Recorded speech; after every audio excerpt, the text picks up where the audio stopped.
श्री सद्गुरु महाराज की जय। पूज्यपाद महर्षि संतसेवी परमहंस जी महाराज का प्रवचन। आखिर हमारे दुख का कारण क्या, इस प्रवचन का चौथा भाग। प्रभु की दी हुई संपत्ति का जब हम सदुपयोग नहीं करते, प्रभु प्रीत्यर्थ समर्पित नहीं करते अथवा संपत्ति का सद्व्यय नहीं करते, तो वे प्रभु हमसे अपनी संपत्ति लेकर किसी दूसरे को सौंपते हैं। यदि वह भी उसका सदुपयोग नहीं करके दुरुपयोग करता व करना चाहता है, तो हमारे प्रभु उससे भी लेकर अन्य तीसरे व चौथे को देते हैं। इसी प्रकार यह जगत व्यवहार चल रहा है, दुनिया उसी भांति चल रही है। यही तो प्रभु का विधान है। इसमें मन मालिन्य करने अथवा सिर फोड़ने की क्या आवश्यकता। अच्छा, और बातों को छोड़िए, अब एक बात पर विचार कीजिए। यदि हमारे मित्र हम पर विश्वास करके किसी परिस्थितिवश अपनी जमीन हमारे नाम से लिख दें अथवा अपना बहुमूल्य अलंकार आभूषण सुरक्षित रखने के लिए हमें दें अथवा रुपये पैसे ही हमारे पास धाती रखें और वर्षों पश्चात पुनः हमसे वापस मांगें, तो क्या उनके मांगने पर हम उन्हें उनकी चीज़ नहीं दें अथवा देना नहीं चाहें? क्या उचित है? अच्छा, यदि सामान्य भाव से उनकी संपत्ति उनको वापस नहीं करें और वे अपने बल का प्रयोग करके हमसे उस संपत्ति को ले लें, तो क्या इसके लिए हमको रोना चाहिए, छाती पीटनी चाहिए, हाय हाय करनी चाहिए? अरे भाई, जिसकी संपत्ति थी उन्होंने ले ली, फिर व्यर्थ की चिंता और शोक क्यों? बल्कि मित्र की सारी संपत्ति ज्यों की त्यों वापस कर देने पर हमें प्रसन्नता का अनुभव करना चाहिए और बहुत खुशियां मनानी चाहिए कि अब हमें उससे छुट्टी मिल गई। अब हम भविष्य के दायित्व से बाल बाल बच गए। किन्हीं की संपत्ति में हमारी आसक्ति कैसी? वस्तुतः आसक्ति ही हमारे सारे बंधनों और समस्त दुखों की जननी है। सब कुछ को अपना समझते हुए, जबकि व्यक्त व अव्यक्त भाव में ऐसा कह बैठते हैं, तेरा मुझ में कुछ नहीं, जो कुछ है सो मोर, तभी मेरा मुझको सौंपते, जी धड़केगा तोर वाली बातें चरितार्थ हो जाती हैं। भगवान बुद्ध कहते हैं, पुत्ता मत्थि धनं मत्थि इति बालो विहन्यति, अता ही अत्तनो नत्थि कुतो पुतो कुतो धनं धम्म पद। ये मेरे बेटे हैं, यह धन मेरा है, ऐसा विचार मूर्ख को सताते हैं।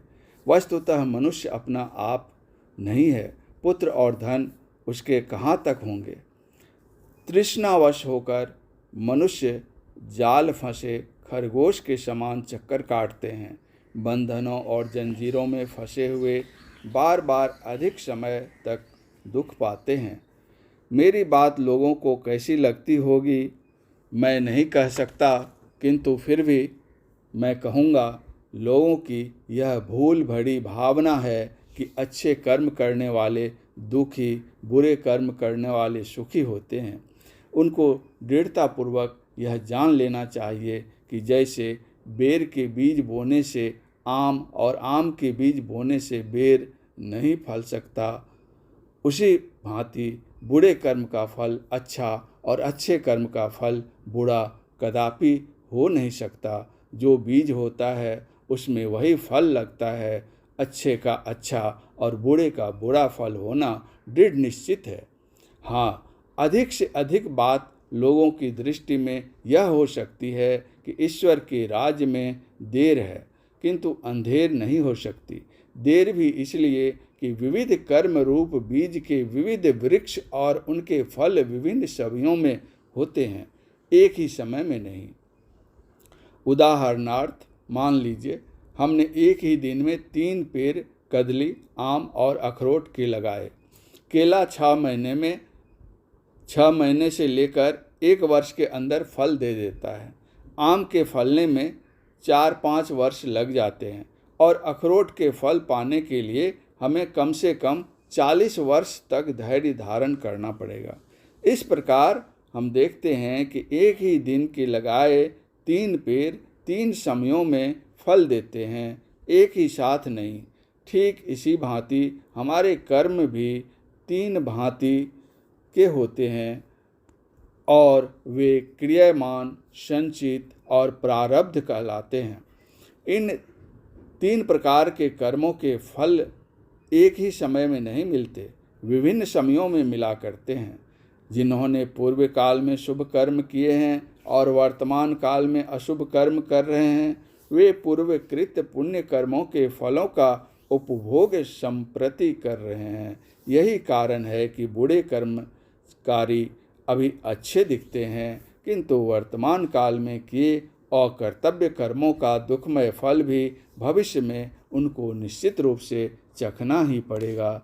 इसी तरह जिन्होंने पूर्व में अपुण्य कर्म किए हैं और इस समय वे पुण्य कर्म कर रहे हैं, वे अभी पूर्वकृत निषिद्ध कर्मों के फलों को भोग रहे हैं। इसी हेतु शुभ कर्मी की दशा अभी दुखमय देखी जाती है, किंतु स्मरण रहे कि अभी के किए अच्छे कर्म के सुखमय फल की प्राप्ति भी निश्चित रूप से एक न एक दिन उनको होगी ही।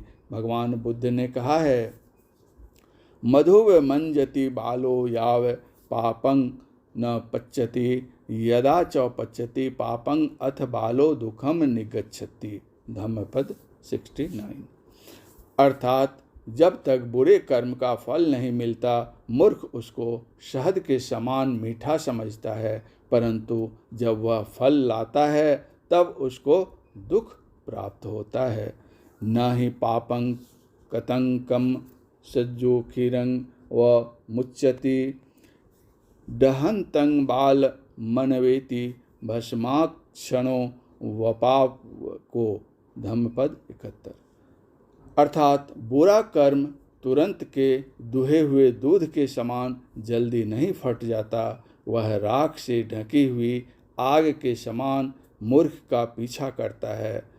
यावदेव अन्यथाय अतंग बालस्य जासति हंति बालस्य सुकम संग मुद्दमस्य विपातयं।